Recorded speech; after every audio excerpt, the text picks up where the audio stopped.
Welcome everyone to our project analysis series, and in this series we are going to talk about Thomson Reserve, a mega development that's launching soon in October, and I believe this is the project that many people have been waiting for. On paper, this development looks unbeatable: MRT at doorstep, top school within 1 km, and a mall right at the doorstep. But over the years, I've seen buyers walk into unbeatable locations but still end up barely breaking even, sometimes losing money simply because they paid the wrong price for it. So before you drop your chair and join the balloting for this one, I want to actually show you the numbers behind Thomson Reserve, the land bid, what it means for launch pricing, and how it stacks up against everything selling around it right now. By the end of this video, you will know exactly if it is worth buying and what is the walkaway price. Let's start with the facts. Thomson Reserve sits at Bright Hill Drive in District 20, on the former Thomsonville condominium site. This was one of the longest running en-bloc stories in Singapore. The estate actually went through multiple failed collective sales attempts across 17 years. In 2023, it was relaunched for a reserve price of 918 million and found no buyers. It was finally sold in October 2024 for 810 million, about 12% below the original asking price, to a three-way consortium: UOL, Singland, and CapitaLand. So at 810 million for roughly 540,000 square feet land, that works out to a land cost of approximately 1,178 per square foot per plot ratio. To put that into context, this was one of the largest approved en-bloc transactions in Singapore over the last few years since Trump parked 890 million deal in 2023. So now, here's the part that matters most for your wallet. Is the land price actually attractive?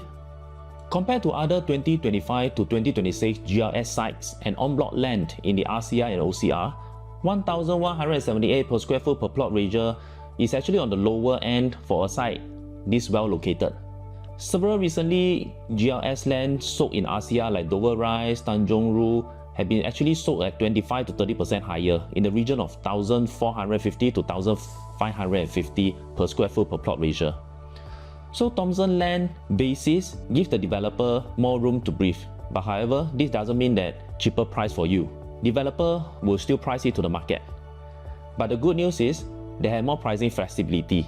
Thomson Reserve consists of 1,268 units across 2 blocks of 30-story tower and 4 blocks of 21-story buildings with 1 basement car park, making it one of the largest new launches in 2026.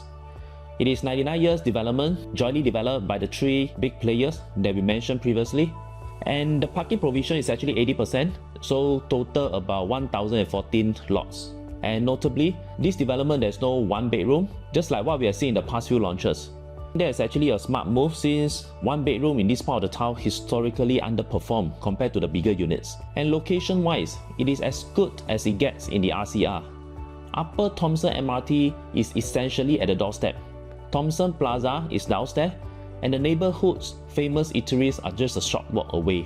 And most importantly to a lot of parents, Tong Primary, one of the most sought after schools in Singapore, is within 1 km.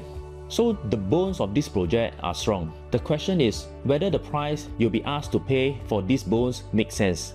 Let's get into it. Next, I'll talk about the 3 main concerns that most buyers may have. First, the pricing gap for Thomson Reserve versus resale. Based on the land cost and developer margins, most analysts, myself included, are estimating Thomson Reserve the launching price should be between 2,007 to 3,000 per square foot. With entry-level 2-bedroom, probably we are talking about 2,800 per square foot, and larger unit pushes higher. Meanwhile, today, many buyers can still find comparable RCR resale stock in the market for around 2,500 per square foot range, and OCR probably around 2,000 to 2,002 per square foot. And so that I will say is a real gap of several $100s per square foot. And buyers who are price sensitive will look at the spread and ask whether they are paying too much for a brand new address. The second concern to most of the buyers is mega development. At over 1,200 units, Thomson Reserve is massive. The common fear is straightforward. Big development means more owners racing to sell at the same time down the road, which can create more supply in the market and is getting more competitive. So other big development that we've seen so far like Deliden, Normanton Park, the Interlace are actually running into the same challenge. So that is why entry price facing layout matters so much when it comes to your exit strategy. And the third concern that some of the buyers may have is the west sun exposure on the nature-facing stacks. Because of how Bright Hill Drive and the nature reserve are orientated, running broadly north to south, units facing central catchment nature reserve will also catch strong afternoon west sun. For buyers who prioritize comfort and lower cooling costs, this is a legitimate consideration, especially on higher, most exposed levels. These are real concerns, but real doesn't mean deal-breaking. Let's run the numbers. As of today, the exact sizes for different unit types has not been finalized, but based on the land cost, typical developer margins on recent UL link launches, and unit sizes that we have seen across comparable projects, this is what we estimated for different unit sizes. So for 2-bedroom, probably a 2-bed 1-bath, it will start from roughly 1.4 million, entry pre-SF near 2,800, and premium 2-bedroom or 2+ study layout probably pushing 1.8 to 2 million range. And the 3-bedroom compact will start probably from 2.3 million, and the premium layout crossing 3 million. For 4 bedrooms, it will probably start from 3.1 million, with premium stack potentially crossing 4 million. And lastly, for the biggest unit type, the 5-bedroom, we are estimating that it will cross 5 million, priced at the top of the PSF curve. As developer, you typically load the premium onto their largest unit. Next, let's look at the comparative market analysis against nearby other projects. Against nearby resale, Jadescape. Jadescape is the closest comparable, I would say. Another roughly 1,200 unit development, a similar distance from school in this area. The recent transaction put 4-bedroom around 2,600 per square foot, 3-bedroom around 2,670 per square foot, 2-bed around 2,400 per square foot. But Jadescape is a pre-harmonization project, and which means to say that if floor plan include places like aircon ledges that are not part of the internal sellable area in today's market.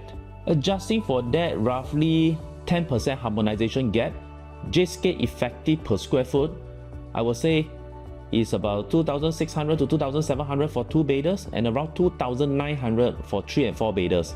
So in other words, if you compare like for like comparison, Thomson Reserve expected entry price doesn't look too widely out of step with what the resale price is already commanding just a short distance away. Against the immediate neighbors like Thomson Tree and Thomson Impressions, these two are literally just next door. So they are the best gauge of the price floor for this exact micro location. So let's talk about Thomson Tree. Barely 200 meters from the old Thomson View gate, has traded over the past year in the range of 1,773 per square foot to about 2,350 per square foot range. So averaging, I would say, is about 2,080 per square foot, with roughly 99% of the owner who have sold coming out profitable. Thomson Impression, a smaller, older boutique development on elevated land near the same stretch, reached TOP in 2018 and has similarly delivered gains for the large majority of its owner, averaging, I would say, around 70% price increase and roughly 200,000 profit per unit for those who have sold. Put those two side by side with Thomson Reserve projected 2,800 to 3,000 per square foot launch band, the gap is wide, but that's expected. Both Thomson Impression and Thomson Tree are aging project without the fresh 99 years lease tenure and the more link MRT access. One thing to flag as a genuine caution, not a myth, is the layout risk. Two similarly located, similarly priced projects, Sky Habitat and Skyview, produce totally different resale outcome purely because of the layout efficiency. Sky Habitat odd-shaped balconies and open concept, low efficiency layout saw dozens of unprofitable transactions, some losing over 600,000 on a 4-bedroom. Skyview, on the other hand, with proper enclosable kitchens and better space planning, had close to zero unprofitable transactions. So although these two condos are located in the same location, the layout decided who actually make more money.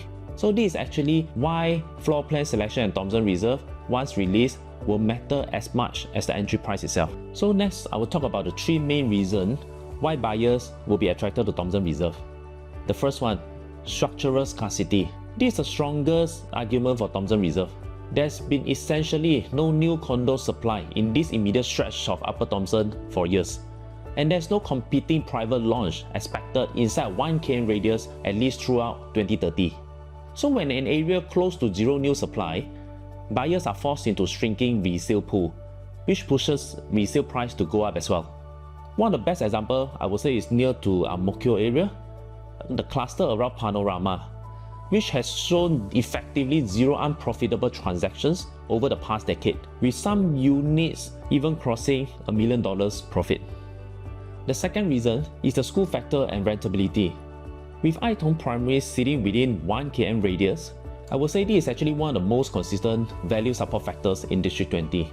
Properties within the cash tend to see thinner resale supply and sellers who can hold out for above valuation offers, because buyers with school-going children, they have the real needs. On the rental side, Upper Thomson combination of MRT access, an established expat and professional tenant pool, and the mall downstairs at Thomson Plaza supports healthy rental demand. A meaningful consideration for anyone treating this as an investment property rather than pure own stay. The third reason is a mass appeal and a wide exit pool. Thomson Reserve checks boxes for very different buyer profile at once. HDB upgraders chasing for school address, professional and PR who can't legally buy landed property but want to be in this landed dominated enclave, or a second generation who want to right size into a low maintenance condo living without leaving the neighborhood where they grew up in. So literally, you're not just relying on one narrow buyer type to show up when you're ready to sell. So will I personally consider Thomson Reserve? My honest answer is yes, but only at the right entry price. Not because it is the hottest launch of the year, and definitely not because the fear of missing out. The land cost gives the developer some flexibility. The comparative resale and upcoming launches data both suggest the expected pricing, while at a premium, isn't disconnected from what this market is really heading. The scarcity, the proximity to school, 1 km to Tong, the rental fundamentals are strong. But the mega development scale means layout selection will separate the winners from the underperformers within these very hot projects. And my advice is, don't let FOMO make this decision for you. Know your numbers, know your walkaway price, and once floor plans are out, compare stacks carefully before you actually commit. If you find this breakdown useful, hit like, subscribe, and drop your question in the comments. Thanks for watching, and I'll see you in the next one.